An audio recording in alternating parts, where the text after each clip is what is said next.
Hola a todos, mi nombre es Mariana Rincón, soy licenciada en Química y actualmente estudiante de la maestría en Educación Inclusiva. En el espacio académico Políticas y Desarrollos de la Educación Inclusiva presentaré este video en donde mostraré la evolución de la política educativa en el marco de la educación inclusiva a través de una línea del tiempo que articula hitos internacionales y nacionales desde 1960 hasta el 2025. Entonces, iniciaremos diciendo que la educación inclusiva no surge de manera inmediata, sino como un resultado de procesos históricos, sociales y políticos. Inicialmente la educación se organizó bajo modelos homogéneos y excluyentes. Con el paso del tiempo, estos modelos han sido cuestionados, dando lugar a enfoques centrados en los derechos humanos, la equidad y el reconocimiento de la diversidad. Esta línea del tiempo nos permite comprender cómo las políticas internacionales han influido en las normas nacionales y cómo el concepto de inclusión se ha transformado a lo largo del tiempo. Iniciamos con la década de 1960. Podemos evidenciar que esta está dividida en cuatro secciones: el ancla internacional, el ancla nacional, la concepción de inclusión y la relación política. Entonces, en el ancla internacional tenemos que en 1960 se hizo la Convención de la UNESCO contra la discriminación de la educación. Entonces, se hizo la primera declaración internacional que prohíbe la discriminación en la educación, reconoce la educación como un derecho humano y se buscaba eliminar las exclusiones por raza, sexo, idioma, región u origen social. Al contrario que en el Ancla Nacional, en 1968, se establecía la reforma educativa y la expansión del sistema educativo colombiano. Y aunque hubiera una expansión, la educación aún se pensaba desde un modelo homogéneo, no se hablaba aún de inclusión como el concepto. Entonces, la inclusión se entendía como igualdad en la forma de acceso y no se reconocía la diversidad y las diferencias se consideraban como un problema. En la década de 1970 tenemos que en 1975 se hizo la Declaración de Derechos de las Personas con Discapacidad, reconociendo también sus derechos civiles y sociales, un enfoque asistencial y médico y una educación especial, aún así era separada. En el ancla nacional tenemos que en 1974 y en 1978 se establecieron programas de educación especial en Colombia. Entonces, en las instituciones se comenzaron a crear estas, pero entonces para una educación especial.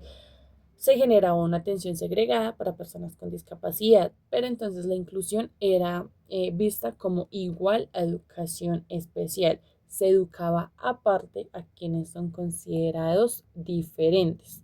Entonces, en el resumen de estas dos décadas, a nivel internacional, la UNESCO promueve la Convención contra la Discriminación de la Educación enfocada en eliminar barreras formales de acceso. Sin embargo, aún no se reconocía la diversidad como un valor. Y pues en Colombia el sistema educativo privilegiaba la homogeneidad y las poblaciones diversas permanecían invisibilizadas.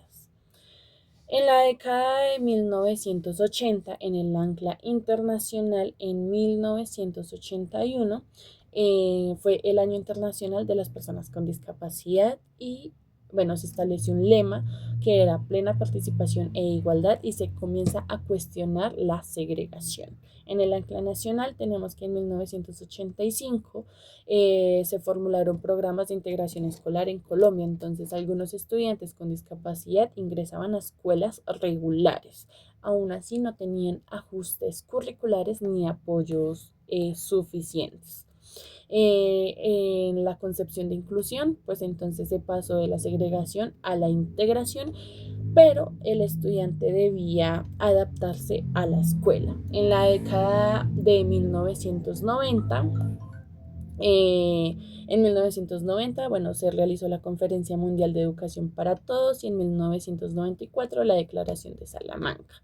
La educación como un derecho para todos, las escuelas ordinarias para todos los estudiantes y una atención a necesidades educativas especiales. En el Ancla Nacional se estableció la Constitución Política de Colombia en 1991 y en 1994 se estableció la Ley 115, que es la Ley General de Educación. generando la educación como un derecho fundamental, reconociendo las poblaciones diversas, y se habla de la educación para personas con limitaciones.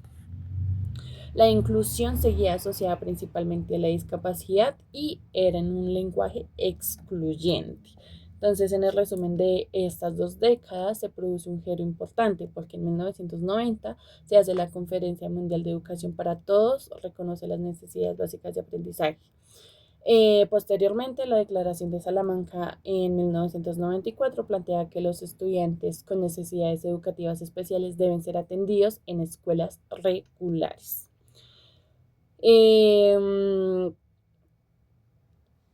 Seguimos con la década del 2000, en donde en el ancla internacional tenemos que en el 2000 se hizo el Foro Mundial de Educación y en el 2006 la Convención de Derechos de las Personas con Discapacidad. Entonces, la inclusión como un derecho humano y la educación inclusiva en sistemas regulares. En el ancla nacional, en el 2006 se estableció la Ley 1098, que es la Ley de Infancia y Adolescencia, y en el 2009 el Decreto 366. Entonces, el derecho a la educación sin discriminación y los apoyos pedagógicos para estudiantes con discapacidad. La concepción de inclusión era todavía un enfoque hacia los derechos humanos y se reconocía la diversidad como un valor. En la década del 2010, en el ancla internacional, en el 2015 tenemos la Agenda 2030 y el ODS 4, que es sobre la educación de calidad e inclusiva. Se establece en el ODS número 4 la educación inclusiva, equitativa y de calidad. Y se quería dejar establecido que el aprendizaje se debía garantizar a lo largo de la vida. En el ancla nacional tenemos que en el 2013 se establece la ley 1620, que es la de convivencia escolar, y en el 2017 el decreto 1421, en donde podemos evidenciar la inclusión como un proceso permanente, se implementa el diseño universal de aprendizaje y hay ajustes razonables y apoyos para las personas con capacidades diferenciales. La concepción de inclusión se veía la inclusión como una transformación al sistema educativo y se comenzó con el reconocimiento de todas las diversidades. En la media década del 2020 hasta el 2025, en el ancla internacional, tenemos que en el 2020 entonces está la educación inclusiva en contextos de crisis, porque ya en esta época entramos en pandemia por el COVID-19, entonces está una crisis educativa global, cierre de instituciones educativas, un aumento de brechas por la cuestión digital, socioeconómica y educativa, y pues se evidencia que no todos los estudiantes aprenden en las mismas condiciones sociales. En el 2021 hay un informe de la UNESCO de Reimaginar Juntos Nuestros Futuros, en donde se establece la educación inclusiva es clave para la justicia social, se propone una educación flexible e inclusión digital y un enfoque de diversidad, equidad y participación. Acá se reconoce la educación como un bien común, no solo como un servicio. Por otro lado, tenemos el ancla nacional, en donde en el 2021 la educación de calidad con enfoque inclusivo, entonces el Ministerio de Educación Nacional reafirma la educación inclusiva como un derecho y formación integral, el ser, saber, hacer y convivir, fortaleciendo, bueno, teniendo en cuenta el fortalecimiento del enfoque diferencial, territorial e interseccional.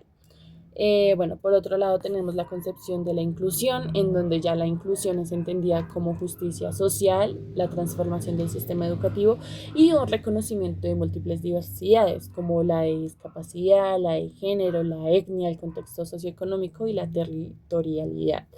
Aún así, la inclusión no es solo estar, sino es participar, aprender y permanecer. Entonces, bueno, en esta línea del tiempo evidenciamos cómo el concepto de inclusión ha evolucionado significativamente. Inicialmente se centró en el acceso, luego en la integración de estudiantes con discapacidad y actualmente, bueno, se comprende múltiples diversidades. Aunque hoy la inclusión implica garantizar la participación, el aprendizaje y la permanencia de todos los estudiantes en condiciones de equidad, eh, queda más allá de una política y una norma, porque bueno, otro elemento clave es la relación que tenemos entre la política y la norma, porque estas declaraciones y acuerdos internacionales nos han orientado a la creación de leyes y decretos nacionales. Esto demuestra que la educación inclusiva es un proceso articulado entre lo global y lo local y no una acción aislada. Por lo cual, bueno, tenemos que comprender la educación o bueno, la evolución de la educación inclusiva permite reconocer que no se trata de una moda educativa, sino de una construcción histórica política. Eh, las políticas y las normas analizadas muestran la necesidad de seguir transformando los sistemas educativos para responder a la diversidad de la sociedad, porque aunque se tengan estas políticas y estas normas, aún así esto no se aplica en todas las aulas. Este trabajo nos permite reflexionar sobre la importancia de contextualizar las políticas educativas para comprender la educación inclusiva y cómo, bueno, entenderla como un derecho y una responsabilidad social. Gracias por la atención.